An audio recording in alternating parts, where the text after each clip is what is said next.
ilk ay tutulması bu tam ay tutulması olacaq. Milli Elmlər Akademiyasının Şamaxı rəsədxanasından verilən məlumata görə tam ay tutulması zamanı yer birbaşa günəşlə ayın arasına girərək günəş işığının qarşısını alır və ayın səthinə kölgə salır. Bu zaman ay qırmızımtıl rəngi aldığından ona qanlı ay deyilir. Tutulma zamanı ayın belə müxtəlif rənglərdə görünməsi yer atmosferində nə qədər toz, su və digər hissəciklərin olmasından asılıdır.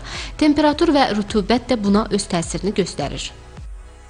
Ümumiyyətlə, bu il ərzində iki ay tutulması müşahidə olunacaq və onlardan biri 14 martda baş verəcək tutulmadır. Hər iki tutulma tam ay tutulmasıdır və qanlı ay tutulmasını biz məhz tam ay tutulması zamanı müşahidə edə bilirik. Bizdə Bakı vaxtı ilə yerli vaxtla təxminən saat 8-də başlayacaq tutulma və bitəcək saat 14:00-da. Maksimumu da təsadüf edəcək saat 11-ə hardasa təxminən 11 radələrinə təsadüf edəcək.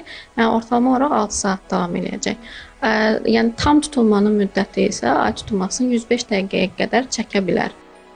Martın 14-də Qız bürcündə baş verəcək ilin ilk ay tutulması dünyaya və bəşəriyyətə də təsirsiz ötüşməyəcək. Qız bürcünün analitik, təfərrüat yönümlü və mütəşəkkil xüsusiyyətləri bu müddətdə ön plana çıxacaq. Belə ki, dünyada siyasi anlamda da müəyyən dəyişikliklərə yol açacaq. Ümumilikdə mart ayı çox gərgin, demək 2025-ci ilin ən gərgin ayı hesab olunur. Bu ay tutulmasının böyük xaotik təsirləri olacaq. Bildiyimiz kimi ay tutulmaları insanlar üzərində daha çox duyğusal təsirləri göstərir və elə həmçinin də bir neçə gün əvvəldə Venera planetinin Qoç bürcündə retroya başlaması məhz mart ayının gərgin keçməsinə işarədir və bir neçə gündən sonra da məhz Qoç bürcündə bir Merkur retrosu başlayacaq.